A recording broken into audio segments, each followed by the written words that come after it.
75 years. Imagine a man who held the keys to a nation's light, only to be cast into the shadows himself.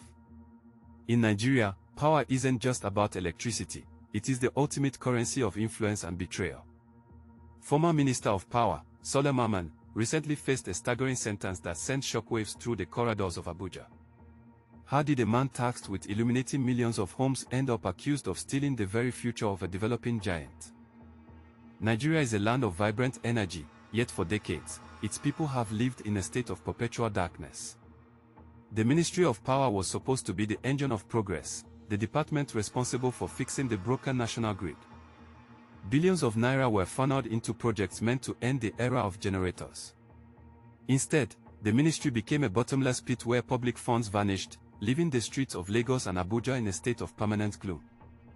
In 2019, Saleh Mamman was appointed to one of the most scrutinized roles in the federal cabinet. A man from Taraba State, he was expected to bring integrity to a sector long plagued by inefficiency and greed. To the public, he represented a fresh start, a chance to finally see the light at the end of the tunnel. But behind the closed doors of his ministerial office, a very different story was beginning to unfold, hidden from the watchful eyes. The allegations were nothing short of breathtaking. Prosecutors laid out a complex web of financial deceit involving over 22 billion naira. This was money intended for the Mambila hydroelectric power project, a massive undertaking that promised to change West Africa's energy landscape forever. Instead of turbines and transmission lines, the funds allegedly flowed into private bank accounts, real estate investments, and shell companies. The scale of the betrayal was monumental, stripping a nation of its precious resources. While the elite negotiated multi-billion naira deals, ordinary Nigerians continued to struggle. Imagine a dark-skinned African woman in a busy Nigerian market, illuminated only by the faint glow of a kerosene lamp as she tries to sell her wares after sunset. This is the reality for millions who cannot afford diesel generators. The contrast between the luxury of the political class and the darkness of the streets created a simmering resentment that would eventually boil over into the courtroom. The Economic and Financial Crimes Commission, known as the EFCC, began connecting the dots.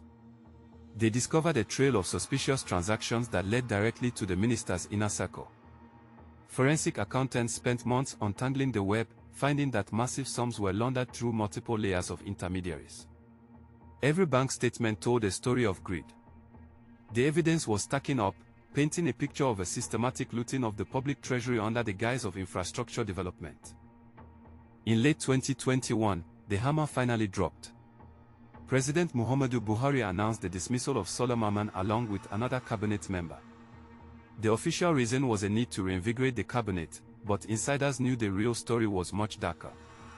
Within hours of his removal, the former minister found himself facing the cold reality of an interrogation room. The transition from the heights of political power to the status of a criminal suspect happened with terrifying speed. The courtroom in Abuja became a theater of high-stakes justice. Mamman appeared before the judge, a shadow of his former self, surrounded by a phalanx of lawyers. The charges were read out one by one, totaling 12 counts of money laundering and conspiracy. As the clerk spoke, the weight of the accusations filled the room. This wasn't just a trial of one man, it was a trial of a system that allowed such massive theft to occur. One of the most damning pieces of evidence involved the purchase of luxury properties in upscale neighborhoods of Abuja. While the national grid collapsed repeatedly, leaving hospitals and schools without light, the minister was allegedly expanding his personal empire. Investigators showed photos of sprawling mansions built with the sweat of Nigerian taxpayers. The contrast was too sharp to ignore. Justice demanded an explanation for how a public servant could amass such wealth while the public service failed. The defense argued that the charges were politically motivated, a common refrain in high-profile Nigerian cases. They claimed the funds were part of legitimate security votes or administrative expenses. However, the prosecution presented a parade of witnesses, including bank officials who testified to the unusual cash deposits and transfers. The paper trail was cold, hard, and unforgiving.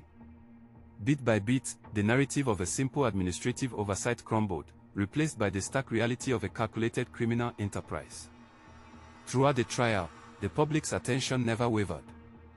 Social media was ablaze with calls for maximum punishment. Nigerians were tired of seeing powerful men escape justice through technicalities and endless delays.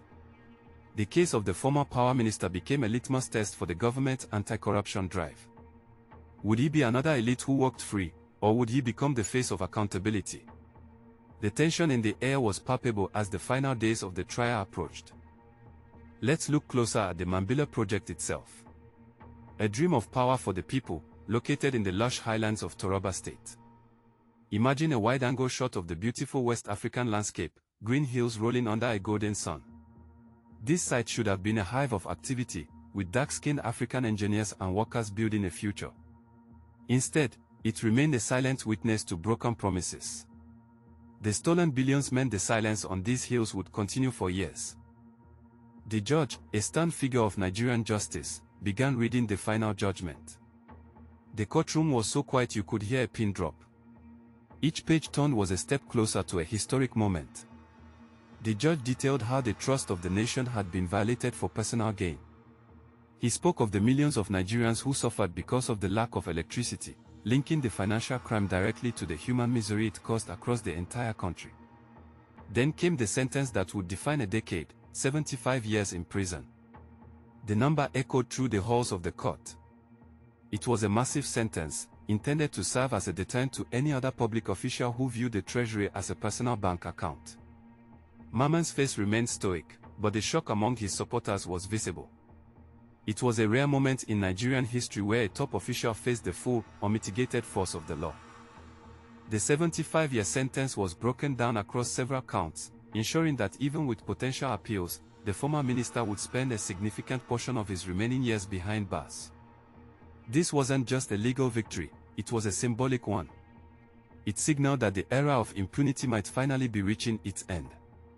For the average Nigerian, who deals with daily power outages, there was a sense of grim satisfaction that someone was finally paying the price.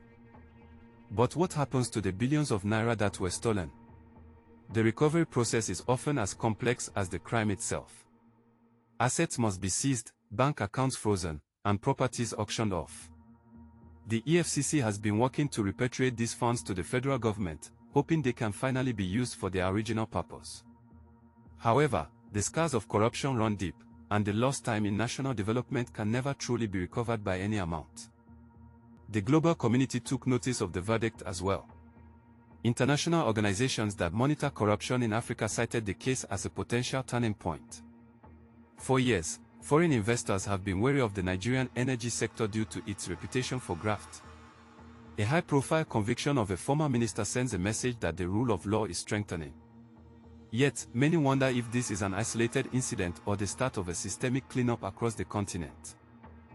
Within the prison walls, the former minister now lives a life far removed from the marbled halls of power.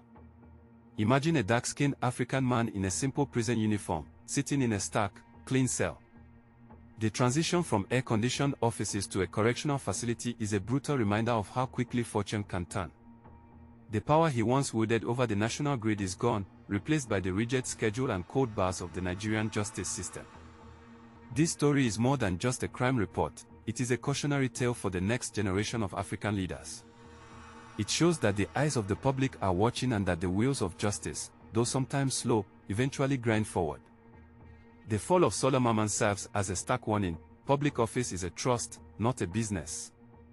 When that trust is broken, the consequences can be life-altering and permanent for everyone involved. Critics, however, point out that one conviction is not enough to fix the entire system. They argue that for every minister caught, dozens more continue their activities in the shadows.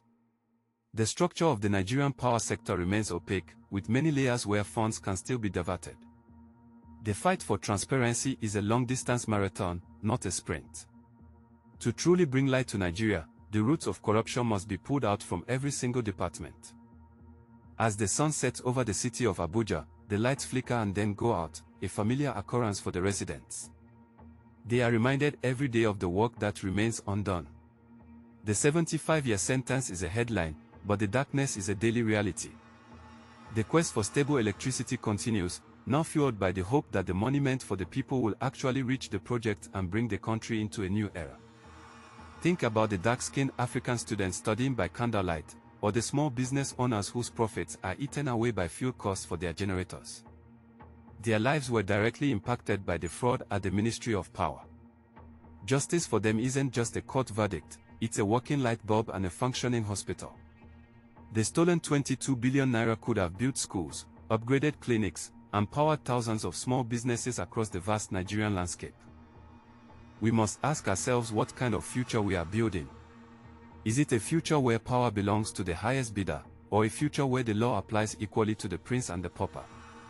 The case of Saleh Mamman provides a glimmer of hope in a long struggle. It shows that even the most powerful can be held accountable when the evidence is clear and the will for justice is strong enough to prevail. As we close this chapter on one of Nigeria's biggest fraud cases, the question remains, will this be the moment that finally breaks the cycle of corruption in West Africa? Or will the shadows eventually reclaim the light? The story of the 75-year sentence is a reminder that in the search for truth, no one is untouchable. Thank you for watching this deep dive into Nigerian justice. Don't forget to subscribe for more stories of truth and power.